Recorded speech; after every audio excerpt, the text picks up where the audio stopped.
I've enjoyed every 3D Sonic game. Sonic 06? You betcha! I regularly S-rank that one just for fun. Sonic Lost World? That's actually my favorite 3D Sonic game. Sonic Boom Rise of Lyric? Perfectly serviceable, middle-of-the-road 3D platforming adventure. But Sonic Forces? For a long while, Forces was the only Sonic game I legitimately disliked. I even wrote up a whole unpublished video essay about why. But recently, I've gone back to it, and tried better applying my analytical principles to it in hopes of finding enjoyment and passion and value where I previously hadn't. Come along for the ride.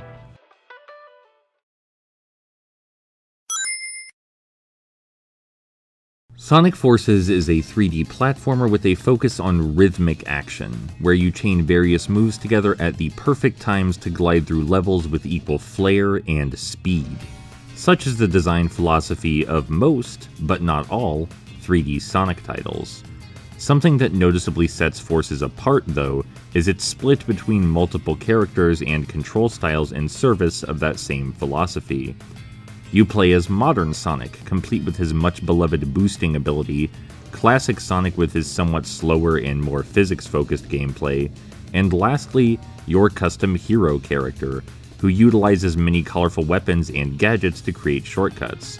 Multiple characters is nothing new to the series, but this is the first time the variety has felt so naturally implemented into Boost Sonic's style. And none of that is bad. And there are a few levels where the design is inspired, successfully wringing out as much depth from each set of mechanics as possible. The custom hero levels get special mention for their completely new style and a plethora of optional pathways, ensuring there are usually several distinct routes to getting that S rank. I also loved exploring classic Sonic's more labyrinthine levels on occasion, and pushing my routing skills to their absolute limit in the modern Sonic stages. However, those glowing moments are unevenly distributed, to say the least. Levels that explore or push the mechanics in any meaningful way are a rarity, and often the game is far too easy for its own good. You can easily skip massive chunks of level with minimal effort, and as someone who's previously played many other Sonic games, it felt kind of insulting. This easier difficulty was no doubt meant to expand the license's reach to a wider demographic of players, but it comes at the cost of satisfaction for hardcore enthusiasts like myself. That said, I do believe Sonic Forces is one of the best titles at providing a middle ground. It's easy enough that folks who could never S-rank a previous Sonic game might find themselves scoring high this time around, and there are still plenty of optional paths and extra challenges for individuals who really want to push their limits. For the average player or fan alike, though, the troubles are probably less with the lower difficulty and more with the change in the platforming physics. There's no way around saying it, Sonic Forces is much more heavily automated than previous entries, in many respects. The reason for this is obvious, I think. Post-Unleashed Sonic titles became well known for their rhythm and flow-focused level designs, and the strong sensation of accomplishment that comes from taking complex shortcuts by exercising flawless timing, simultaneously demonstrating intimacy with a level's layout and your own skills at platforming. By making corners easier to take, speed easier to gain, and jumps easier to make, Sonic Forces hoped to make that oh-so-intoxicating feeling of flow more accessible. I actually don't think this is an inherently bad thing, or a bad way to approach design. Was it jarring as a fan of Sonic Unleashed, Colors, and Generations? Absolutely. But those games also all took their own approach to Sonic. Unleashed had Sonic moving far faster and far more recklessly, and Colors incorporated far more traditional platforming elements to its design, for example. Sonic Forces, making yet more changes to its physics while tweaking the existing design, is to be expected. It's not uncommon to hear people claim that Sonic Forces practically controls itself, though. To that, I scoff, and ask a question. Do 3D endless runners control themselves? The answer, of course, is no. They do not. And they're built on a similar foundation to Forces. The idea that rhythm and timing is satisfying, and doing rhythm and timing while going super fast is extra satisfying. You still have to press jump at the right times, ground pound at the right times, use wisp moves at the right times, and wall jump at the right times. It's still a platformer, just like Endless Runners are still platformers. If anything, this is probably what Sega saw as the natural evolution of the rhythm-focused gameplay, and when I started to gel with that, I started to gel with the game as a whole. It's important to remember that, however insane Sonic's design choices might seem, they're almost always the result of trying to appeal to fans. Even Sonic Boom: Rise of Lyric. The developers got feedback from fans who were sick of Sonic's over-focus on speed, and that's a large part of why it wound up the way it did. No one can agree what Sonic is, or what Sonic should be. There are great arguments to be made that Unleashed or Colors is the epitome of Sonic, just as readily as one can argue that for Adventure 2 or Sonic Heroes. That said, the aforementioned level design issues regarding overpowered shortcuts are still a problem, and more so than removing player control, the game has an issue of spectacle over substance, in a big way. There are huge stretches of level where simply holding down boost is not only the safest option, but the correct option. The double boost mechanic also isn't really a mechanic, and it's never used creatively. It's basically just a hyper-long cutscene pretending to be gameplay. It's very hard to feel satisfaction from rhythm when the game is showing you these explosive displays of non-interactive color. Overall, I do think Sonic Forces is enjoyable and admirable as a particularly easy rhythm platformer. It doesn't have the same agency as previous games in the series, but it also isn't really interested in trying to. I'm here to judge the game for what it is and what its goals are, not what I or other people wanted it to be.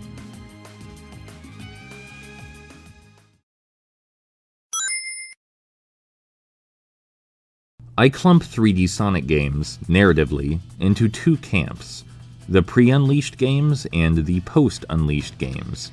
As far as I can tell, Unleashed was the very last time Sonic was interested in telling a genuine story. And stories were, no joke, a legitimate reason on their own to enjoy the pre-Unleashed games. Sonic Adventure, Adventure 2, Shadow, and Sonic 06 all presented unique and powerful character dramas alongside compelling philosophical themes. So did Black Knight, actually, but that's a story for another time. Then, after Unleashed, they just stopped trying, really.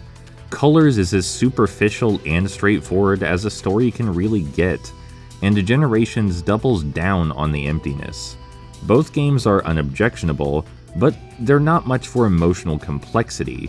Then Lost World tried something, but the story is insane and nonsensical, largely because it's using the simpler character archetypes from Colors onward and trying to tell a story that requires more grounded, relatable protagonists. The dialogue scenes are just insufferably bizarre. Sonic Forces has Lost World's problem, but 1,000-fold. The story is infinitely more complex than Lost World's and, to a degree, more complex than most prior Sonic games, period. But it's not interested in devoting any time to connecting the pieces, and its simplistic characters don't fit the parts they were given.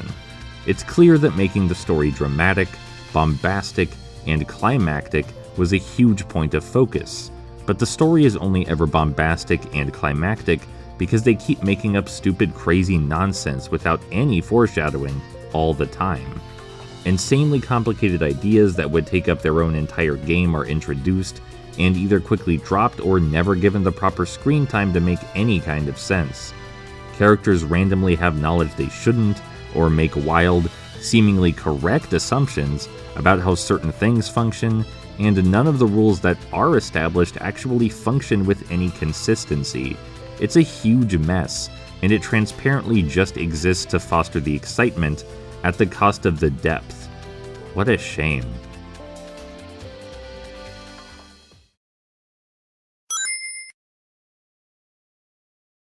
Sonic Forces has a lot of characters. We'll talk about the few most important ones, why they're the way they are, and what might have been done better. First, we'll tackle Infinite, the game's designated original villain. Infinite's character was perhaps the thing I was most excited for in Sonic Forces, thanks in no small part to his character song. Whatever anyone says about Sonic games, I will viciously attest that they've always had some of the most profoundly powerful character themes. Dreams of an Absolution, Silver's theme is my personal favorite, but you can't go wrong with It Doesn't Matter either, or Tails' somber and hopeful theme, Believe in Myself. The songs, written as though they're sung by the characters themselves, provide deeper insight into the subject's psyches and are emotionally impactful. Infinite's song released well before the game, and it's pretty spectacular. It details the personality and deeply existential pain that could only be felt by someone who's, well, infinite. Someone who overcomes anything, no matter the cost, and will persist till the end of time, if not beyond. A unique kind of nightmare, thinly disguised as a virtue. It's wonderful. But in the game, Infinite is really shallow. In the main storyline, it's strongly implied that he's a creation of Eggman, and while his powers are certainly impressive, there's nothing to suggest that he's a tragic character, or has anything deeper going on. He's just arrogant and super strong. We get one line from a sympathetic Amy about Infinite, and it's summoned from practically nothing. It could well be the case that Infinite is hiding a lot of pain, you figure, since Sonic 06 wrote that type of character really well, but there's absolutely no payoff, and nothing to suggest that's the case. Then, the Episode Shadow DLC makes it arguably both better and worse. It reveals that Infinite's actually a gun for hire working under Eggman. His squad was brutally defeated by Shadow, and then he was too, in very short order. So short an order that we don't even get to see his face. He's left humiliated and ruined, rather casually. He decides never to be so weak again, and make people remember his name, to change himself into something else entirely. I honestly don't think it's a bad premise, and the execution could be a lot worse. People complain that it happens really fast, that you don't get any time to relate to the guy, but that's clearly deliberate. He talks about how forgettable and worthless he is, and that's why they're careful never to show his face properly or give him much time to express his personality. There's some self-hatred going on, and it's narratively framed for us by how little time he gets on screen as anything besides a reinvented antagonist. As I already mentioned though, not much of that gets explored in the game proper, or addressed in any meaningful light. All the other tragic Sonic characters get a proper payoff, usually in a very bombastic fashion. Infinite just doesn't. There's nothing there, really, and the version of the character shown in Episode Shadow still has almost nothing to do with the stellar vocal theme the character was given. He's simply not old enough for some of the lines to be relevant, as he was only made into Infinite a few months before the narrative starts. What we're left with is a highly confused, self-contradictory portrayal of a character that once had so much potential. It's sad, and not in a good way. The problems don't just stop there, though. Tails is unusually cowardly in this game, and does absolutely nothing with his supposed genius or all the character development he's earned over the years. And Sonic may perhaps be the most out of character of all. He exists largely to dispense praise for the player's self-insert, provide quips that no lucid person would identify as quips, and to do whatever the story demands of him at any given moment. Knuckles isn't fit to be a commander, nothing of Amy's flirtatiousness or sympathy has any real payoff, Silver just exists to get smacked into a wall and pretend he didn't die in Sonic 06. No one here has any right to be here, or to act the way they're acting. I mean, no one except your self-insert, I guess. Strange as it is, your character gets the closest thing to a real arc, and has the most genuine reason to be here. They start the game as a sniveling coward, then gradually grow more and more sure of themselves, eventually coming face to face directly with their fears. The game's vocal songs even reflect this growth. The songs start out despairing, then graduate to uncertain anxiety, and eventually your character meets Sonic, and the songs slowly but surely take on a new angle, reflecting a sense of duty, purpose, and self-esteem. In a way, it feels like the entire world and all its other characters exist just to facilitate the custom hero's story. It's got real Truman Show vibes, honestly.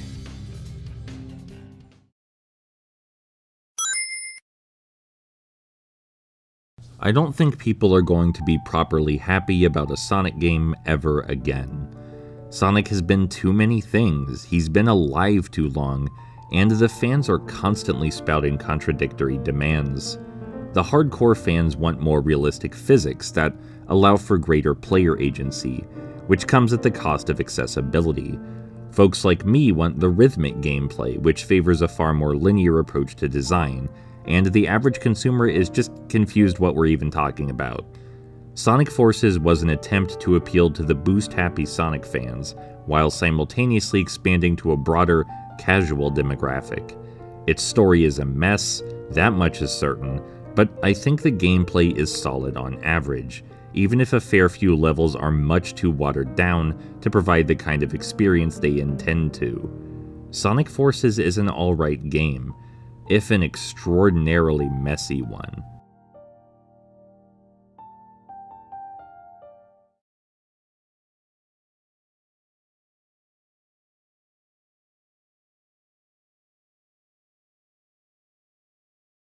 Hey, you made it! We're at the end of the video. Now it's time to talk about my Patreon. Did you know that if you grab certain tiers from it, you can directly influence the content I make? It's true! You can also just offer general support, too. And speaking of that support, some lovely people have already pledged. People I will list for you now. My wonderful supporters are iPompous, Anonymous, Jay, Marth Sinclair, Call Me Haley, Sam Anderson, Some Call Me Anto, Waposa, Mint Horse, Mike Hansen, and Kay Storkson. Thank you all so much for your time and thoughts, and I'll talk to you in the next video.